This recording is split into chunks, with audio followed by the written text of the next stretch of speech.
Bonsoir. Bonsoir coach, est-ce que vous avez compris un mot de ce que j'ai dit?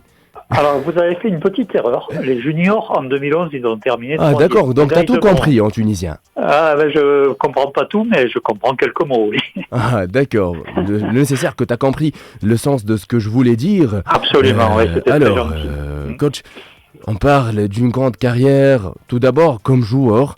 Vraiment, je suis vraiment ravi d'être là devant une sommité du handball français. C'est gentil, c'est gentil. Merci beaucoup. Disons que je fais partie de la première équipe qui a gagné une médaille pour la France. Voilà, c'est pour ça qu'on est assez connu en France. Voilà. On parle du meilleur ailier gauche de tout le temps. Vraiment, je pense que c'est un grand honneur pour toi et pour la Tunisie qui a eu l'honneur de t'avoir en tant que coach et en tant que premier homme de coaching dans notre pays. Oh, oui, c'est gentil, c'est très gentil, oui, c'est vrai. Merci C'est un beaucoup. honneur. Ce titre est un honneur pour moi et c'était un honneur aussi pour moi d'entraîner l'équipe nationale de Tunisie. Exactement, surtout si on parle de très grands joueurs français et tu fais partie tu fais partie de cette minorité ou de ce petit groupe de meilleurs joueurs français. Donc vraiment, c'est grandiose. Alors, si on veut passer maintenant à l'expérience avec la Tunisie, l'expérience qu'on peut estimer comme glorieuse, qu'on peut estimer comme l'expérience très réussie. Comment étaient les commencements, comment étaient les circonstances de la compétition, surtout celle de 2010, là où vous avez triomphé à l'Égypte, contre les supporters de l'Égypte, cette atmosphère-là qui était pleine de ferveur. Écoutez, c'est un grand souvenir pour moi, personnellement, pour tous les joueurs qui ont vécu ça, pour les dirigeants, pour le président Mehdi Kouadja, pour Rida Mana et tous les gens qui m'ont accompagné, mon adjoint Jalel Ben Khaled, enfin tous ces joueurs, toute cette génération, parce que c'était quelque chose de très très difficile d'aller gagner en Égypte. Exactement. Mais cette victoire, on l'a construit sur... moi, j'étais arrivé 7 mois avant en Tunisie. J'avais pris toute la mesure du handball tunisien. Je connaissais bien les joueurs et ça nous a permis d'aller faire cette grande performance avec des joueurs qui étaient à fond dans le projet d'essayer de gagner cette Coupe d'Afrique au Caire devant 20 000 spectateurs et devant une belle équipe d'Égypte. Exactement, une grande ferveur. Les Égyptiens, ils sont des passionnés du handball, une grande nation, l'Égypte. Surtout, coach, si on parle, le Coupe d'Afrique 2010, c'est pas l'apogée du handball tunisien. On parle pas de la grande génération de Wissam Mehmem à son apogée ou à son pic de niveau. On parle pas de Hissam Taj dans sa forme. Donc c'était difficile vraiment, avec une génération qui est vraiment injectée par beaucoup de jeunes, par beaucoup d'éléments qui sont encore en tâtonnement avec l'équipe nationale. C'était pas évident. Non, les jeunes sont arrivés pour la Coupe d'Afrique 2012. Je parle de la génération des 90, 91, les Bouranmi, les Benour, les Sanaï. Même en 2010, il y avait Yanis Gatfi, il y avait Mrabat, oui. On peut les estimer comme jeunes. J'avais lancé quelques jeunes, effectivement, oui, mais la génération dorée, celle qui a fait 3e au mondial junior, elle est arrivée 2 ans plus tard. Exactement, donc tu étais le coach qui a mené cette gloire. La 3e place, Coupe du Monde Junior. D'ailleurs, c'est la dernière prestation honorable d'une équipe tunisienne dans les catégories jeunes. Oui, et puis c'est surtout, je crois, dans tout sport collectif confondu en Tunisie, la seule médaille mondiale. Donc, depuis, évidemment. Il n'y en avait pas eu avant, il n'y en a pas eu après. Donc, ça donne un peu la dimension de l'exploit qu'ont fait ces garçons. Exactement, et tu as pu enchaîner avec cette même génération lors de la Coupe d'Afrique 2012 et lors de plusieurs compétitions internationales. On parle de la Coupe du Monde, des Olympiades, et il y a eu de très belles performances. Oui, je pense surtout à ce championnat du monde de 2013 où on perd de très peu contre la France et le lendemain on bat l'Allemagne. C'est historique. Voilà. C'est historique. Oui, absolument. Tu peux pas, coach, dire que cette génération-là, elle n'a pas fait tout ce qu'on s'attendait de cette génération. Bien sûr, relativement à leur niveau, à leurs atouts, à leurs compétences, qu'elles soient physiques ou techniques. C'était vraiment de très bons joueurs. On parle de Banour, on parle de Mesbeh Hassani, Tarek El Jalouz. Une très belle équipe. Abdelhak Ben Salah, Bouranmi. Vraiment, ils pouvaient faire mieux. En toute objectivité, si j'étais resté en Tunisie, ils auraient fait une longue carrière tous ensemble. Voilà, parce que moi, j'aurais continué à m'appuyer sur cette génération et je crois qu'on aurait gagné d'autres Coupes d'Afrique, fait d'autres championnats du monde. Bon, voilà, j'ai fait un mauvais choix, c'était celui de partir, je l'assume. Mais ça c'était votre décision aussi. Oui, c'était ma décision parce que j'ai été appelé par mon pays pour entraîner l'équipe de France féminine. Mais ça s'est avéré une grave C'est l'appel erreur. du devoir, on ne peut pas rejeter ça. Voilà, c'était difficile de dire non, mais j'aurais dû dire non quand même parce que j'étais mieux en Tunisie que dans mon pays en fait. Exactement, t'étais vraiment le bienvenu et c'est grâce à tes prestations et c'est grâce à l'apport que vous avez fourni à notre nation. Alors, donc, de cette Coupe du Monde-là, 2013, la Tunisie n'a pas eu vraiment le rendement qu'on s'attendait. Toujours des déceptions jusqu'à cette compétition-là, jusqu'à cette édition-là, où vraiment on avait vraiment des attentes qui sont grandioses de cette équipe, en se basant sur les matchs amicaux et tout. Mais finalement, c'est la Coupe du Président. C'est un résultat qui est très décevant. Comment vous jugez la prestation ou le rendement des Tunisiens lors de cette édition ? Alors moi, je suis comme tous les Tunisiens, je suis déçu parce que je pense que la place de la Tunisie, c'est pas la 25e place mondiale. Exactement. C'est pas de jouer la Coupe du Président, surtout quand au premier tour ils avaient dans leur poule le Bahreïn et la Belgique. Je crois que là c'est une contre-performance, il faut le dire. En France, on dit qui aime bien châtie bien. Vous savez que j'aime beaucoup la Tunisie, j'aime beaucoup vos joueurs. Mais là, il y a eu un problème et ça s'est pas bien passé, il faut le dire. Il faut pas se voiler la face et dire c'est un échec. C'est un échec. On peut se consoler en disant l'équipe a gagné la Coupe du Président. Oui, heureusement. Ils ont joué contre des équipes africaines quasiment, donc ils les ont battus. Voilà, c'est bien, mais on attendait beaucoup plus d'eux, surtout que c'était possible. Exactement, surtout avec des prestations qui étaient vraiment bonnes contre Pologne, contre Brésil dans les matchs amicaux, contre l'Algérie aussi. Mais finalement, on clôture notre compétition avec ce résultat-là. C'est vraiment frustrant. On se met en question, est-ce qu'on est sur la bonne piste ? Est-ce qu'on est vraiment en train de bâtir une nouvelle génération sur laquelle on peut compter à l'avenir ou non ? Alors, une nouvelle génération, il ne faut pas la lancer comme ça sans l'encadrer.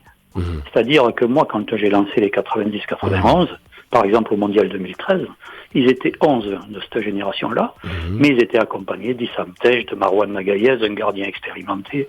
Il y avait Jalel Touati, il y avait Slim Edoui, il y avait des joueurs d'expérience. On ne peut pas lâcher autant de jeunes comme ça, tous à la fois, en même temps, et sans les accompagner un minimum. Donc ça, je pense que c'est une première erreur qui a été commise. Exactement. Si on remarque aussi qu'il y a 3 gardiens qui sont talentueux, qui sont pleins de potentiel, mais vraiment aucun d'eux, il a largement l'expérience pour bien mener une compétition internationale et pour être le garant d'une belle prestation d'une équipe tunisienne lors d'une compétition internationale comme une Coupe du Monde contre des équipes qui sont expérimentées. Je suis complètement d'accord avec vous. Ces jeunes gardiens ont beaucoup de talent, ils l'ont montré dans le championnat, ils l'ont montré dans des compétitions africaines. Mais un championnat du monde, c'est une autre dimension et un gardien doit avoir un minimum d'expérience. Exactement. Alors là, ils ont peut-être acquis un peu d'expérience, mais ils n'étaient pas accompagnés. Donc, partir sans un seul gardien expérimenté, moi, ma philosophie, c'est de partir avec 2 gardiens expérimentés et un jeune. Là, ils sont partis à 3 jeunes. C'est une prise de risque énorme qui, visiblement, n'a pas été un grand succès. Mais tout à fait.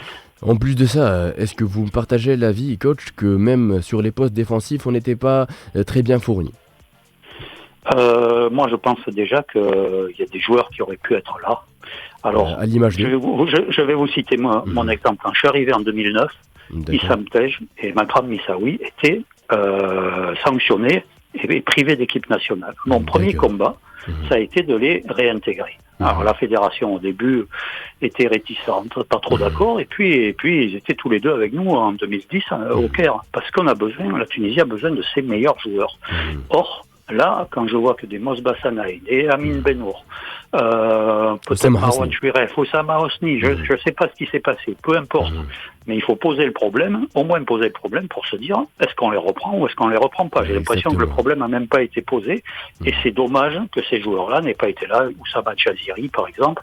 Alors ils auraient renforcé la défense, ils auraient ramené de la sérénité en attaque, ils auraient ramené de l'expérience, parce qu'ils en ont, et je trouve un petit peu léger de partir dans un championnat du monde sans ses meilleurs atouts. Voilà, Exactement. moi c'était mon premier combat, partir avec les meilleurs joueurs, c'est ce que j'avais dit à Mehdi Kouadja à l'époque. J'ai dit, moi je viens, mais je veux les meilleurs. Il faut surmonter les conflits et arriver à un compromis pour que tous les éléments y soient présents, surtout dans de telles compétitions qui sont de haut calibre.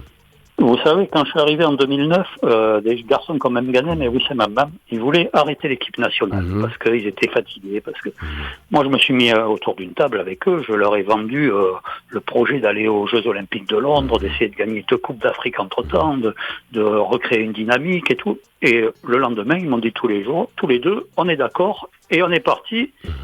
Et ça a été un grand succès, mais il faut prendre le temps de négocier, de discuter avec ces gens-là pour tester leur motivation, voire même les remotiver. Et j'ai l'impression que tout ce travail-là, on n'y a pas pensé, quoi. Et en plus de ça, leur accorder de l'importance qu'ils méritent. Ils sont des joueurs qui sont de haut calibre, qui ont beaucoup apporté à l'équipe nationale, donc il faut les valoriser. Moi, je trouve que le gâchis extrême, c'est Mos Bassanaï. C'est un des meilleurs joueurs africains et il participe pas aux compétitions internationales. Je trouve ça dramatique. Voilà, c'est dramatique. Surtout pour la défensivement. et pour lui. Mos Bassanaï et Oussama Hosni sur le volet repli défensif, c'est l'un des meilleurs. Mos Bassanaï sur le volet défense placée. Absolument. Défense placée, oui, il est vraiment crucial. Donc ces deux joueurs, ces deux éléments, s'ils étaient présents, il apportait beaucoup à l'équipe nationale. Bien sûr, même Mohamed Soussi est un très bon défenseur. Certes, il est moins en forme, mais il doit y avoir des raisons. Peut-être qu'on peut le récupérer. J'ai l'impression qu'on n'a pas... Que Patrick Casal, pour qui j'ai beaucoup d'estime, est arrivé très tard, sans connaître la réalité du handball tunisien. Et ça a été une grave erreur de prendre un entraîneur qui ne connaisse pas la Tunisie. Vous savez, la Tunisie, c'est peut-être le pays où le métier d'entraîneur national de l'équipe de handball est le plus difficile. C'est des entraîneurs tunisiens qui me l'ont dit. Et je l'ai vécu. Mais il faut pour ça prendre du temps, être sur place, aller voir les clubs, aller voir les joueurs. Une fois qu'on connaît tout, il faut montrer sa compétence. Il ne faut pas prendre le problème à l'envers. La compétence, elle vient quand on connaît les gens. Et là, on gagne la confiance des gens. Le problème, c'est que là, on est allé beaucoup trop vite. Et je crois que Karim El-Ali, dans son choix d'entraîneur, ne s'y est pas bien pris. Voilà, je le dis personnellement, donc je suis à l'aise pour en parler. Je ne dis pas que Patrick Casal n'est pas un bon entraîneur. Il a fait de belles choses en France. Mais on n'arrive pas en Tunisie comme ça, comme un cheveu sur la soupe. Et on réussit. Alors, Karim El-Ali est allé demander des conseils au président de la Fédération française de handball. Mais le président de la Fédération française de handball s'en fiche complètement de la Tunisie. C'est pas son problème. Son problème, c'est que son équipe gagne ce soir. Donc, il fait plaisir à Karim El-Ali en donnant des noms. Mais je pense que la Tunisie est assez grande toute seule pour décider de ce dont elle a besoin. Surtout avec l'histoire du handball qu'il y a dans notre pays, j'ai été très, très, très surpris. Alors, je vais vous dire toute la vérité, quand mon nom circulait pour que je revienne, j'ai appelé Karim et je lui ai dit, Karim, si tu as besoin de moi, c'est un challenge qui m'intéresse. Ah, d'accord. Voilà. Donc, il faut clarifier les choses. Donc aujourd'hui, on peut dire qu'à n'importe, il était prêt pour renouer avec l'équipe nationale. Ah oui, j'étais très intéressé, je le lui ai dit. Je lui ai dit de vive voix, je l'ai appelé. Et après, je lui ai dit, tu fais le choix que tu fais, je le respecterai, il n'y a aucun problème. Le problème, c'est qu'il est allé demander conseil à la Fédération française de handball avec qui je suis fâché. Donc, évidemment qu'il ne va pas recommander votre profil. Voilà, probablement pas. Donc, ça s'est passé comme... Je ne dis pas que j'aurais fait un grand mondial, je ne dis pas. Mais il y a des erreurs que je n'aurais pas commises, ça c'est sûr. Voilà. Et surtout avec le fait que tu comprends très bien la mentalité du joueur tunisien, c'est délicat d'être un sélectionneur tunisien, tu es tiraillé entre les clubs, les grands clubs tunisiens, et entre les égos des joueurs, donc tu sais gérer tout ça, vous avez de l'expérience avec tout ça, donc pourquoi pas refaire l'expérience et de redonner vraiment de l'opportunité à un coach comme vous êtes coach, vraiment une grande entité côté managérial et côté joueur. c'est gentil, mais c'est surtout un coach qui connaît votre culture, qui connaît tous les grands traits du handball tunisien, les grands clubs, la pression qu'ils peuvent mettre sur un sélectionneur, sur des joueurs. Voilà, il faut maîtriser tout ça pour construire quelque chose. Mais ça s'improvise pas en 2 mois, c'est pas possible. On peut pas arriver comme ça. Et là, le rôle de l'adjoint est majeur. Moi, j'ai eu des adjoints, Jalel Ben Khaled ou Fabet Mahfoud, qui ont été extraordinaires pour m'expliquer les tenants, les aboutissants, la réalité du handball tunisien, avec un président, Mehdi Kouadja, qui était formidable pour ça. D'ailleurs, moi, j'ai eu aussi Karim El Ali comme président. Il était dans cette logique. C'est pour ça que je suis un peu surpris qu'il se soit précipité, qu'il ait demandé conseil à d'autres, alors qu'il était assez grand pour faire des choix et voilà, et prendre les bonnes décisions. Évidemment, espérant qu'il rectifie le tir et qu'il fasse plus de méditation avant de prendre des décisions qui sont vraiment décisives. Oui, et puis il faut faire attention à qui on demande conseil aussi. Voilà, les gens à qui il a demandé conseil n'ont pas les mêmes objectifs, les mêmes intérêts que lui. Donc, maintenant, le problème, c'est que le staff en place a perdu la confiance de beaucoup de monde. Et quand on est en Tunisie sans avoir la confiance du public, des clubs, des joueurs, des entraîneurs tunisiens, ça devient plus difficile, nettement. Et pire que ça, coach, que même les nouvelles pépites, ils ont perdu confiance. Parce que débuter une carrière avec l'équipe nationale avec cette déception-là, c'est vraiment pas la meilleure des choses. Ouais, ça donne pas forcément envie d'y retourner déjà, parce que je vois bien que les critiques ont été sévères, j'ai suivi ça. Voilà, puis en plus en Tunisie, il y a un public connaisseur, des journalistes connaisseurs, des bons entraîneurs. Donc il faut absolument gagner la confiance, montrer ses compétences et c'est mieux d'avoir des résultats assez vite. Voilà, parce que moi, par exemple, quand je suis arrivé, j'ai fait une médaille de bronze aux Jeux méditerranéens en Italie, 1 mois après mon arrivée. Et ça, déjà, ça m'a fait beaucoup de bien. Voilà, alors là, quand on part sur un semi-échec, c'est embêtant. Exactement, coach, espérant que l'avenir soit plus prospère et plus brillant pour la Tunisie. Parlons maintenant, coach, un peu de cette Coupe du Monde, parlant de la France qui a le vendredi gagné sa demi-finale contre, quelle nation? Contre la Suède. Contre la Suède, et c'est une grande nation en handball, un gros calibre. Aujourd'hui, c'est la finale. Et quels sont vos pronostics? Quelles sont vos attentes de ce match? Je pense que les Français sont plus forts. Ils sont plus forts mentalement. Ils sont plus forts pour empêcher l'adversaire de jouer. C'est-à-dire que maintenant en France, voilà, ils vont jouer ce soir pour le 7e titre mondial. Il y a une culture de la victoire qui s'est installée, qui donne beaucoup de confiance à tout le monde. Et les joueurs français se laissent jamais impressionner. Ils ne paniquent jamais. Même quand ils sont menés de 4 buts contre l'Allemagne, ils s'affolent pas. Ils reconstruisent un jeu, ils durcissent la défense. Et je crois qu'ils ont les arguments pour contrer le magnifique jeu danois, qui est magnifique. Vraiment, ça va vite, c'est du beau handball. Mais les Français sont les rois, un peu comme les Espagnols, pour empêcher les équipes adverses de développer leur jeu. C'est pour ça que je suis plutôt optimiste pour eux ce soir. D'accord, surtout avec une équipe de Danemark qui est un peu vieillissante, avec des éléments qui prennent de l'âge. Donc la France, elle a des chances qui sont très favorables. Oui, absolument. Alors après, il y a des joueurs qui peuvent faire la décision, comme le gardien Niklas Landin. Michael Hansen est un peu vieillissant, ça c'est vrai, mais il y a le jeune Pitlick qui est en train de se révéler maintenant sur une finale contre la France. Est-ce qu'il va montrer toutes ses qualités? Ça, c'est pas sûr. Donc c'est pour ça que tout ça réuni, les Français, ils ont des jeunes qui sont bien intégrés, qui sont bien accompagnés. C'est le constat qu'on a fait et qui n'existait pas pour l'équipe nationale de Tunisie. Les jeunes sont bien accompagnés. Thibaut Brier, Elohim Tramdi, quand ils rentrent, ils sont bien entourés de joueurs d'expérience et ils montrent toutes leurs qualités tout de suite. Donc franchement, je crois que les Français sont en pleine confiance, ils sont sûrs d'eux et ça va être dur de les battre ce soir. D'accord. Donc espérons de la réussite pour la France aujourd'hui, parce que vraiment la génération, je suis natif 1996, donc j'étais vraiment un fan de la génération des experts, Didier Dinard, Nicolas Karabatic, Bertrand Gilles, donc cette génération-là, la génération dorée de la France. Donc je pense et j'estime que cette génération, elle succède à la première avec la même prestation, avec les mêmes performances, avec les mêmes, on peut dire, avec les mêmes attentes. Oui, exactement, et avec des joueurs de génie, hein. Nedim Remili, Tikamem, Ludovic Fabregas, Nicolas Tourna, c'est des garçons, c'est les meilleurs au monde, quoi. Les trois arrière-droits français pourraient jouer avec le fils de Jackson Richardson, ils pourraient jouer dans n'importe quelle équipe du monde, les trois. Melvin Richardson. Melvin, voilà, les pivots français sont exceptionnels. Il y a une génération, effectivement, qui est extrêmement douée. Surtout Ludovic Fabregas, vraiment, c'est un très grand joueur. Il débloque l'équipe dans des situations qui sont vraiment délicates et il essaye toujours d'apporter à l'équipe, effectivement. C'est le patron de la défense et en attaque, il est toujours décisif. Non, c'est vraiment peut-être le meilleur joueur français, c'est peut-être lui. D'accord, donc si on veut clôturer, monsieur Alain, qu'est-ce qu'on peut dire ? On peut souhaiter bonne chance à l'équipe nationale de Tunisie, parce qu'il y a une culture du handball en Tunisie qui est rare dans le monde.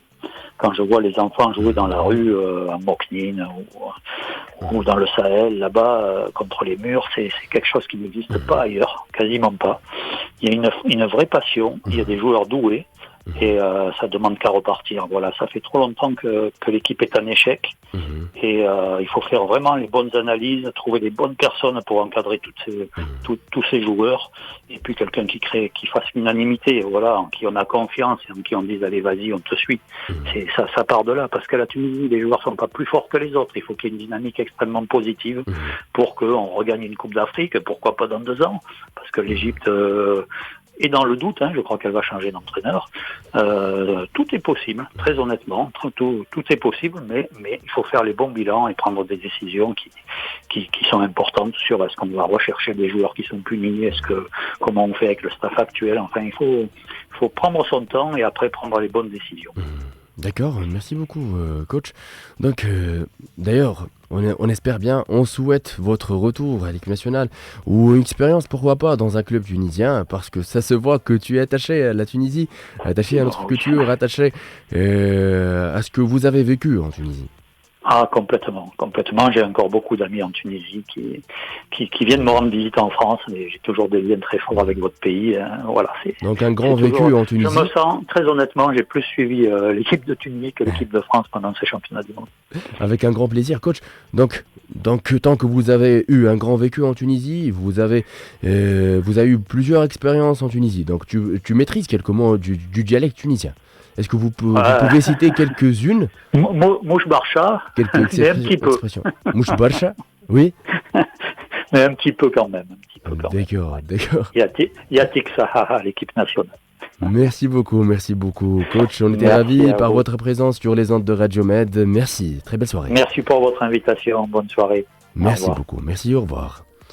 Donc هذا هو كان معنا لامبورت نحكيو على ان تري غران كوتش عندنا المنتخب التونسي في جونيور وسينيور كاريرة كبيرة برشا ميور اليو غوش اختاروه في فرنسا في التاريخ ان غران جوور ان غران اونترونور.